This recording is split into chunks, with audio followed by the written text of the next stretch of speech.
നമ്മളുടെ ഈ പ്രതിഷേധം നമ്മൾ സംഘടിപ്പിക്കാനുള്ള പ്രധാനപ്പെട്ട കാരണം അനധികൃതമായാണ് ഈ മത്സ്യക്കെട്ട് നടത്തുന്നതെന്ന വിവരം 2024 ജനുവരി 6 സബ് കളക്ടർ വിളിച്ചു കൂട്ടിയ മീറ്റിംഗിൽ തന്നെ നമ്മളെ അറിയിച്ചിരുന്നു. പക്ഷേ ഇത് ചിലരുടെയെങ്കിലും ഉപജീവന മാർഗമായതുകൊണ്ട് അതിനെ തടസ്സപ്പെടുത്തരുത് എന്ന ചിന്താഗതി ഉള്ളതുകൊണ്ട് മാത്രമാണ് ഇത്രയും നാൾ അത് നീട്ടിക്കൊണ്ടുപോകാനുള്ള അനുവാദം നൽകിയത്.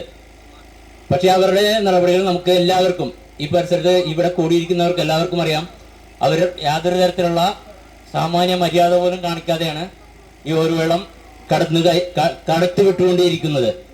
അനിയന്ത്രിതമായ വെള്ളക്കയറ്റമാണ് നടത്തിക്കൊണ്ടേയിരിക്കുന്നത്. അതിന്റെ അടിസ്ഥാനത്തിൽ പലർക്കും പല രീതിയിലുള്ള നാശനഷ്ടങ്ങൾ ഉണ്ടായിട്ടുണ്ട്. പക്ഷെ ഇത് അവരാരും മുഖവിലക്കെടുക്കുന്നില്ല എന്നതിന്റെ അടിസ്ഥാനത്തിലാണ് ജനകീയ സമിതി കഴിഞ്ഞ 2 ആഴ്ചക്ക് മുമ്പ് ജില്ലാ കളക്ടറെ സമീപിക്കുകയും അതുപോലെ RDO സമീപിക്കുകയും ഈ രീതിയിൽ സ്റ്റോപ്പ് മെമ്മോ കൊടുക്കേണ്ട സാഹചര്യത്തിലേക്ക് എത്തിച്ചേരുകയും ചെയ്തിരിക്കുന്നത്.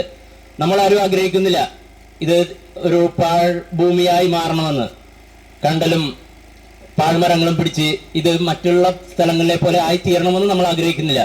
പക്ഷേ ഇവർ ചെയ്യേണ്ടത് ചെയ്താൽ, അത് ചെയ്യേണ്ട സമയത്ത് ഇവർ ചെയ്യണമെങ്കിൽ, അതായത് പുറംബണ്ടുകൾ കെട്ടി, ചിറകൾ കെട്ടി, അതിരുകൾ സംരക്ഷിച്ച് ഇവർക്ക് ഗവൺമെന്റ് പറയുന്ന നോംസ് അനുസരിച്ച്, നിയമം അനുസരിച്ച് ഇത് പ്രവർത്തിക്കുകയാണെങ്കിൽ അതിനോടൊപ്പം നിൽക്കാൻ ജനകീയ സമിതിയും ഇവിടുത്തെ സാധാരണക്കാരും എന്നും തയ്യാറായിരിക്കും.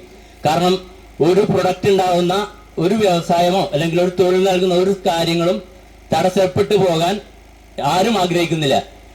നമ്മളുടെ ആഗ്രഹം ഇവിടെ ഒരു നെല്ലും മീനും എന്ന ഗവൺമെന്റിന്റെ പദ്ധതി നടപ്പാക്കുക എന്നതാണ്. കൃഷിയിലേക്ക് പോകാൻ പല സാഹചര്യങ്ങളാൽ ബുദ്ധിമുട്ടുകൾ ഉണ്ടായിരുന്നിരിക്കാം.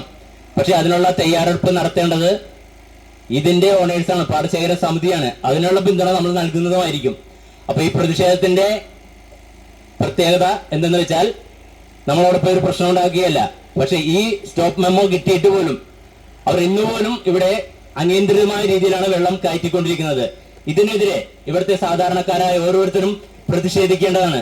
നമ്മുടെ നിസ്സംഗതയാണ് ഇവരെല്ലാം മുതലെടുക്കുന്നത് എന്ന് മനസ്സിലാക്കിക്കൊണ്ട് ഇതിന്റെ അടിസ്ഥാനം, അതായത് നമ്മൾ ഈ നടത്തുന്ന സമരത്തിന്റെ അടിസ്ഥാനങ്ങൾ മനസ്സിലാക്കിയെങ്കിൽ മാത്രമേ നമുക്ക് ഈ കൊച്ചിയിൽ ഇതേപോലെ നന്നായി തന്നെ ജീവിച്ചു പോകാൻ കഴിയുള്ളൂ. ചിലരുടെ സ്വാർത്ഥ താല്പര്യങ്ങൾക്ക്, ചിലരുടെ സാമ്പത്തികമായ വാല്യൂ ഉണ്ടാക്കുന്നതിന് വേണ്ടി മാത്രം നമ്മളുടെ എല്ലാം ഈ സ്വത്തും ജീവനും നഷ്ടപ്പെടുന്ന രീതിയിലേക്ക് നമ്മൾ മാറിക്കൊടുക്കരുത്.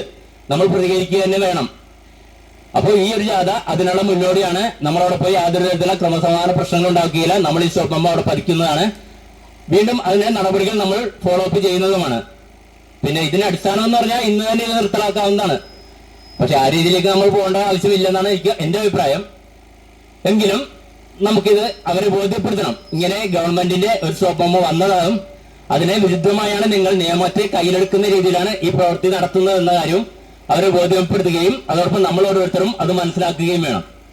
പിന്നെ ഒരു കാര്യം, ഇതുപോലുള്ള പ്രതിഷേധങ്ങൾ ശക്തമാകുമ്പോഴാണ് നമ്മൾ ഉന്നയിക്കുന്ന കാര്യങ്ങളിലേക്ക് പോകുന്നത് എന്ന് കൂടി മനസ്സിലാക്കാൻ മറ്റേ ഫണ്ടും പാസ്സായത് ഗവൺമെന്റ് ഓർഡറായി മാറിയിട്ടുണ്ടെന്ന കാര്യം കൂടി അറിയിക്കുകയാണ്. നന്ദി, നമസ്കാരം.